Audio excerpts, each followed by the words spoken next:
오늘은 스승의 주일입니다. 청출어람 엘리사 그리고 성물제자 게하시를 통하여 스승의 주일 하나님의 말씀을 듣고자 합니다.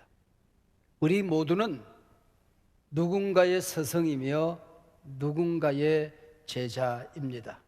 특별히 어버이가 되었다고 하는 것은 조심스러운 스승이 된 것입니다. 오늘 설교 제목 청출어람, 곧 내게 주시는 말씀이라는 의미입니다. 제자가 훌륭하게 성장하여 오히려 스승보다 나을 때에 청출어람이란 말을 사용합니다. 파란 물감을 만들기 위해서 쪽을 찧어 물속에 넣었더니 쪽보다 물이 더 파래졌다. 이게 청출어람이라고 하는 것이죠. 엘리사는 스승 엘리야가 손발을 닦을 때 물을 부어드리던 사람이었습니다. 엘리야가 바람 타고 승천하는 자리까지 끝까지 따라갑니다. 겉옷을 받고 갑절의 영감을 얻어서 청출어람 제자가 되었습니다. 모세의 제자 여호수아, 엘리야의 제자 엘리사, 슬리반의 제자 헬렌 켈라를 일컬을 때에 청출어람이라는 말을 쓰곤 하죠. 그러나 오늘 불행하게도 엘리사를 매시던 게하시는 엘리사의 영성, 엘리사의 신앙, 그의 품성을 조금도 어느 한 부분도 담지 않은 제자, 성물제자였습니다. 게하시는 열왕기하 4장에 처음 등장합니다. 그리고 바로 다음 장 5장 27절에서 나병에 걸려 역사의 무대에서 사라진 인물입니다. 청출어람은커녕 스승만한 제자가 없다는 옛말을 생각나게 하는 인물이었죠. 장로의 신학대학교 설교학 교수님들이 엮은 말씀의 징검다라는 책에 재미있는 이야기가 있더라고요. 한 회사가 유능한 신입사원을 뽑고 있었습니다. 예수님의 12 제자들도 이력서와 자기소개서를 첨부하여 지원을 했더랍니다. 심사위원장인 AI가 이렇게 평가를 내립니다. 야고보와 요한, 자기 출세만을 위해 살 이기적인 사람, 출세를 위해서 청탁을 마다하지 않을 사람. 도마, 매사에 의심이 많고 부정적인 성격의 소유자. 베드로, 성격이 매우 급하여 실수가 많고 맡겨진 일을 그르칠 돈키호테 같은 사람. 안드레, 너무나 내성적인 햄릿형으로 망설이다 일을 시작할 수 없는 사람. 야고보와 시몬, 혁명가족 기질, 잘못된 의협심이 강하여 회사를 어지럽힐 사람. 마태, 다른 사람의 피해를 생각하지 아니하고 자기 이익만을 챙길 돈벌레. 단 한 사람 가룟 유다만 합격을 했더랍니다. 심사위원장인 AI는 이렇게 평가합니다. 학식과 경험을 겸비한 인물, 자신과 회사의 미래를 미리 대비할 줄 아는 사람, 실업가적 감각과 사교성을 가진 인물. 우리 예수님께서는 AI가 버린 그 인물들을 선택하여 사상 최고의 제자들, 초대교회를 세우는 하나님 나라 일꾼으로 만들었던 것입니다. 우리의 진정한 스승은 예수님 한 분뿐이지요. 여러분, 선생님 그랬을 때 머릿속에 지나가는 누군가가 있습니까? 없어도 괜찮습니다. 예수 한 분이면 족하기 때문입니다. 엘리사 선지자가 활동하던 시기는 아합 왕과 그의 아들들이 다스리던 때, 바알 우상과 금송아지 우상이 난무하던 때였습니다. 이런 영적인 암흑기에 빛나는 신앙과 품성을 지닌 귀한 여인 수넴댁 같은 인물이 이 시대에 있었다고 하는 것은 거무적인 일이었습니다. 이방 장수 나아만이 당시 죽음의 병 나병을 고치고 천하의 야훼만이 하나님이시다고 신앙 고백을 하고 하나님을 믿게 된 것, 얼마나 놀라운 일입니까? 그러나 엘리사의 복음사역, 그 놀라운 치유사역 직언글에 있으면서도 조금도 배우지 못한 몰락해가는 망해가는 게하시 같은 인물들도 있었습니다.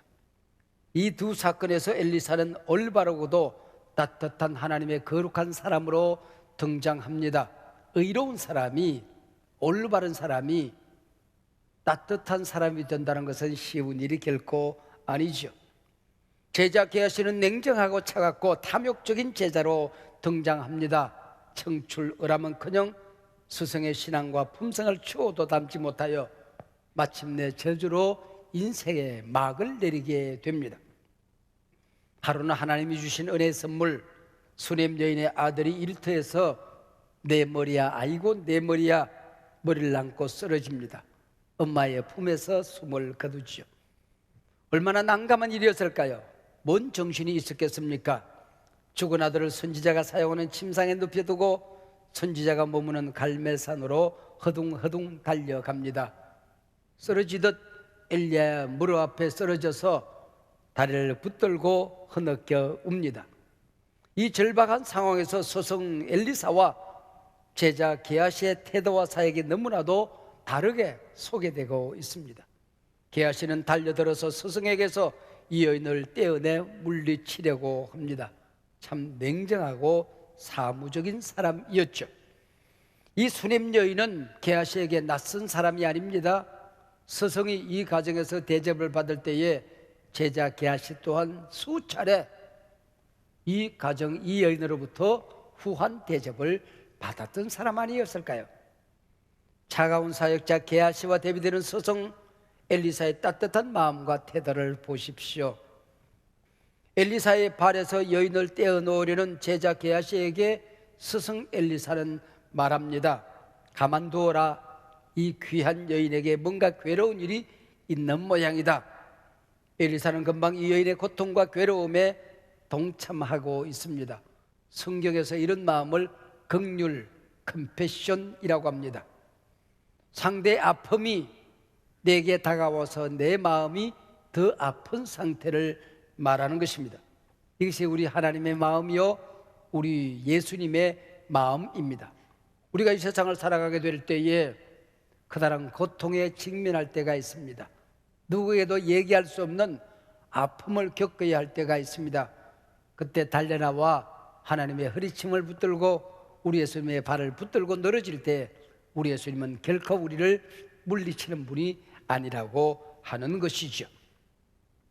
주님은 체면과 채통을 지키기 위해서 차가운 마음으로 절차를 따지지 않습니다.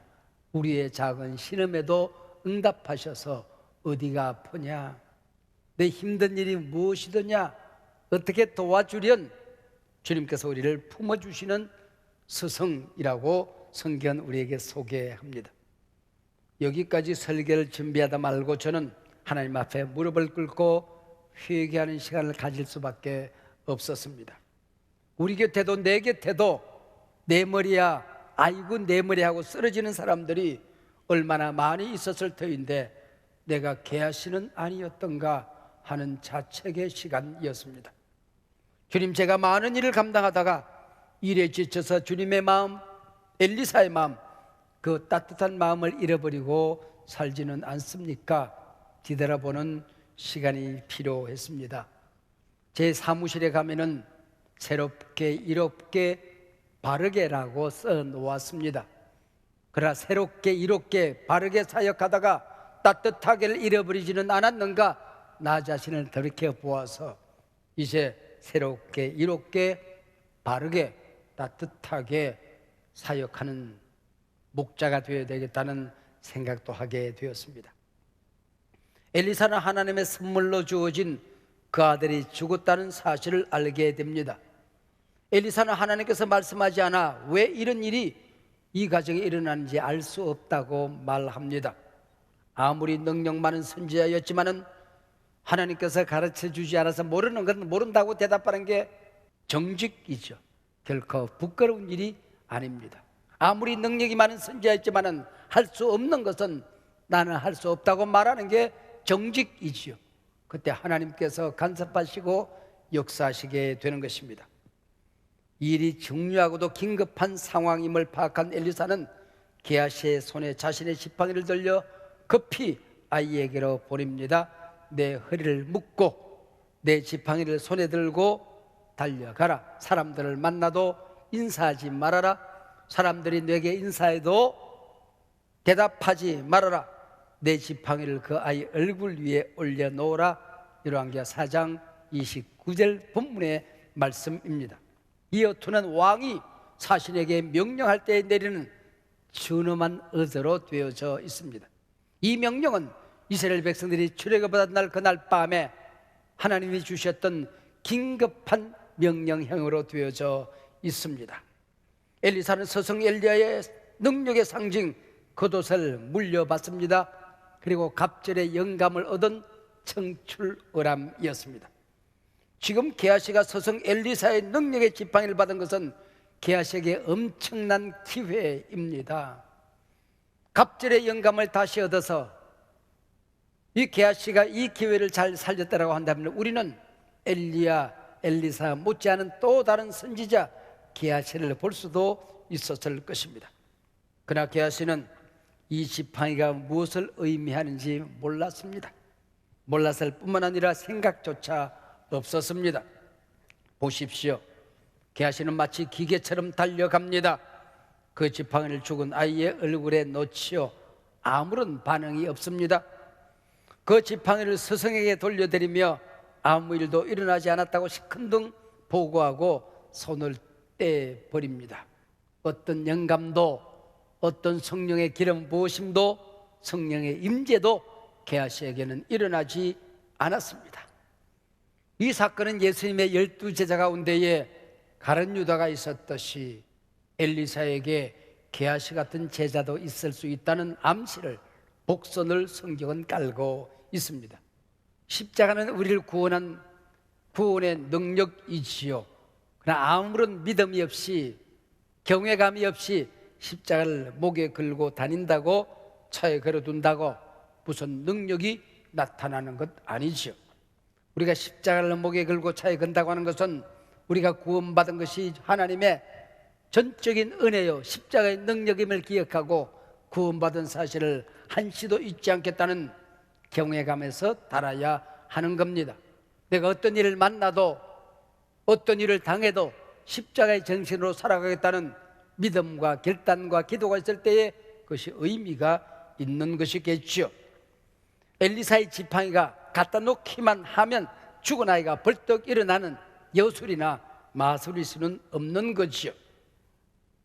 게하시는 죽은 아이에 대한 긍휼도 전능하신 하나님께 매달리는 강구도 없었습니다. 요즘 흔히 하는 말로 영혼이 없는 형식적인 행동일 뿐이었습니다. 죽은 것은 이 어린아이가 아니라 제자 게하시의 믿음이었습니다. 게하시의 능력이었다고 하는 것이죠.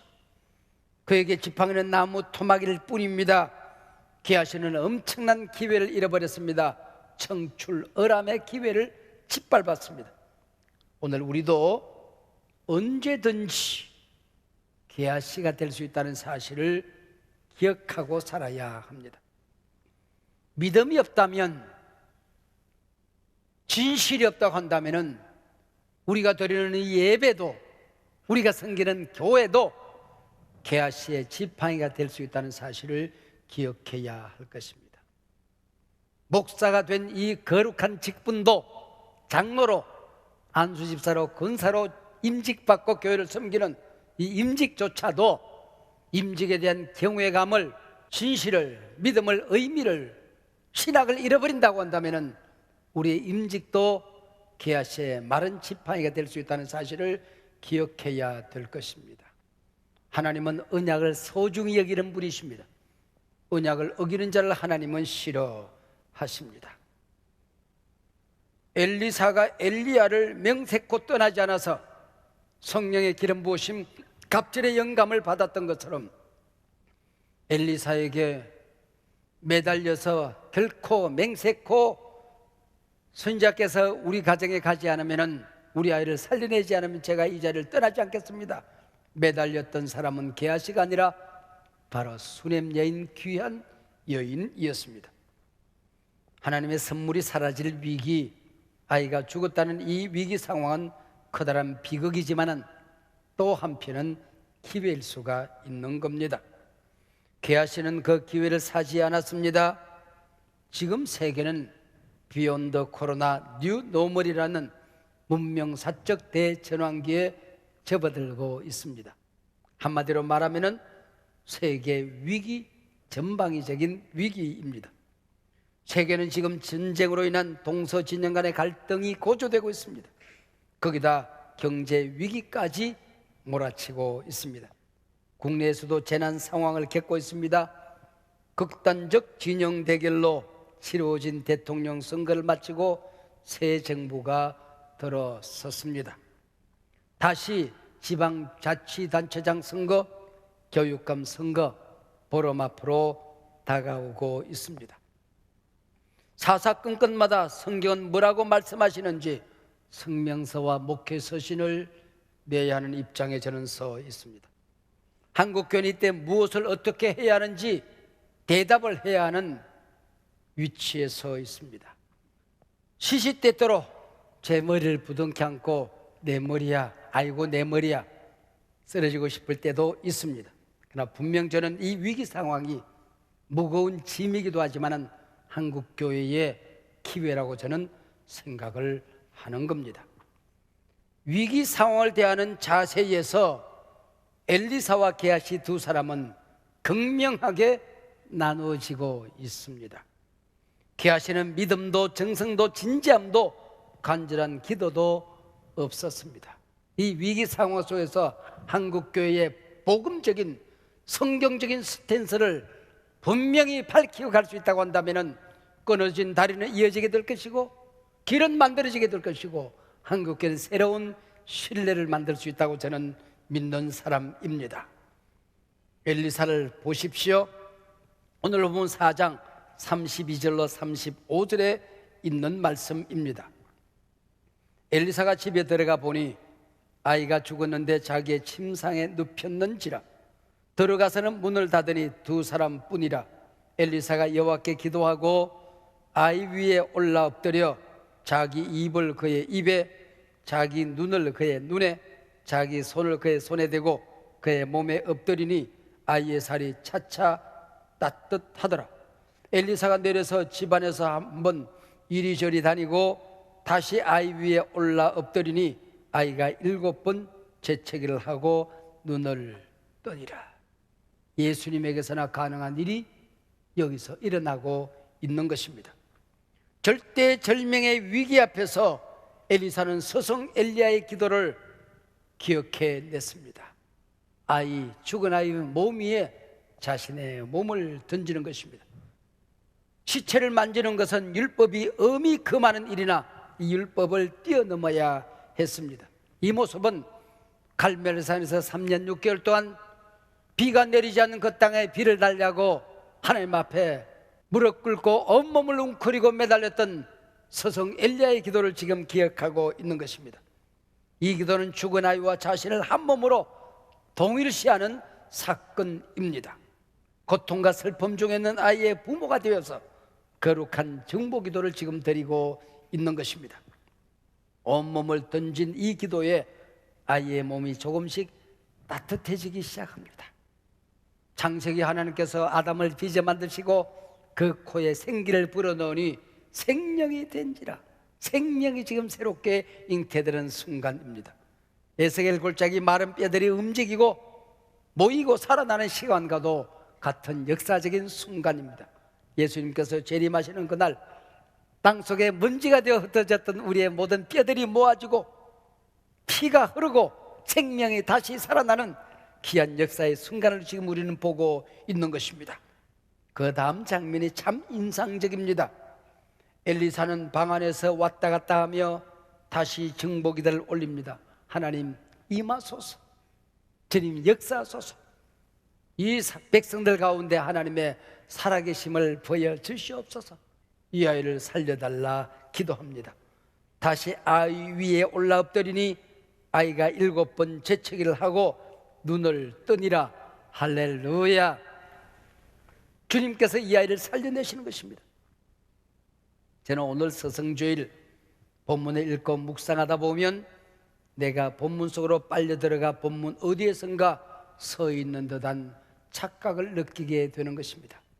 본문 속에서 나의 배역은 어디일까를 돌아보게 되는 것입니다. 나는 형식적이고 타성적인 게하시는 아닌가? 내 안에 정말 엘리사의 정신, 엘리사의 신학, 엘리사의 그 따뜻한 마음이 있는가? 제 가슴을 치며 자꾸 성경 앞에 무릎을 꿇게 됩니다. 사랑하는 여러분, 은혜의 선물 기적 덩어리였던 이 아이가 내 머리야, 아이고 내 머리야 숨을 거두듯이 여러분에게 죽은 아이는 없습니까? 여러분의 예배는 싱싱하게 살아있습니까? 이 위기시대에 여러분의 믿음은 살아있습니까? 죽은 아이는 아닙니까? 여러분의 사역이 죽어 있지는 않습니까? 세상을 섬기는 여러분의 형편과 처지는 죽은 아이가 아닙니까? 죽은 아이를 오늘 우리는 발견할 줄 알아야 합니다. 하나님이 자신을 통해 주셨던 은혜의 선물이 죽었다는 소식 앞에 엘리사는 고백합니다. 살고 죽는 것은 하나님 손에 있다는 것입니다. 나의 사역도 나의 능력도 나의 직분도 모두 하나님이 주셨고 하나님의 그심을 고백합니다. 하나님이 알려주지 않아서 알 길이 없었다고 고백하는 것입니다.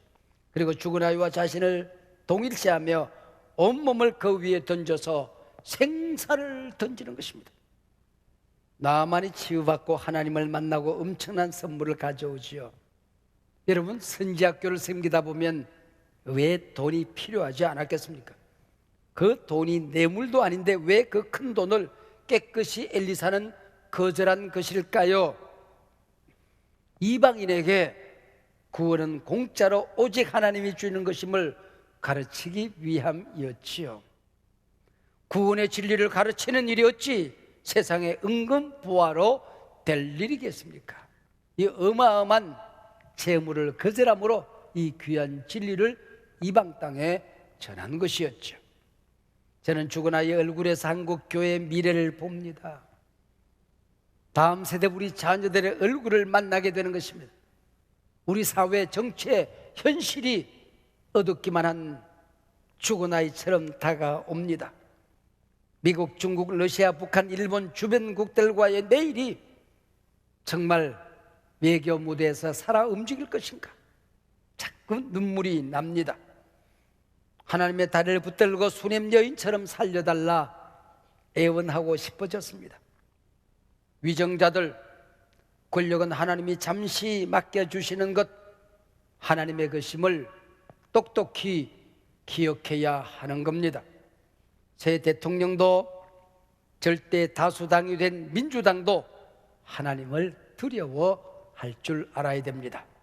국민이 바보가 아님을 똑똑히 기억하고 국민을 두려워해야 합니다. 새 대통령은 선거 시절에 있었던 초심을 끝까지 국민과의 약속을 잊지 않고 초반에 내각을 구성하는 일부터 시작하여 내려올 때까지 똑똑히 기억하기를 저는 기도합니다.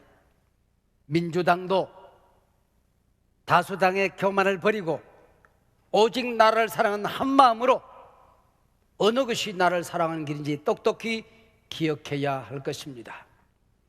정부가 구성되어지고 잘못하면은 냉혹하게 냉정하게 그때 가서 비판하면 되는 겁니다. 주여, 하나님의 주권이 이 땅에 다시 회복되게 하여 주시옵소서.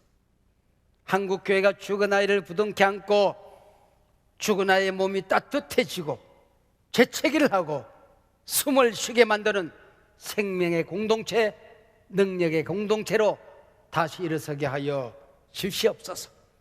이 땅의 모든 목회자들, 교회 사역자들, 엘리야의 따뜻한 마음이 회복되기를 바랍니다. 게하시처럼 죽은 지팡이를 붙들고 형식적인 사역자가 되었어, 형식적인 예배자가 되었어, 되는 일이 없네, 미래에 위기만 나열하는 어리석은 사역자가 되어서는 아니 될 것입니다. 주여, 죽은 아이가 바로 나입니다라고 고백했던 엘리사가 오늘 일어나야 한다는 것입니다. 온기를 잃어버리고 누워있는 싸늘한 한국 교회가 오늘 되살아나기를 바랍니다. 따뜻함을 잃어버리고 이 사회, 이 나라, 이 정치, 오늘 우리 시대 온기를 다시 회복하기를 축복합니다. 주여, 우리를 살려 주시옵소서.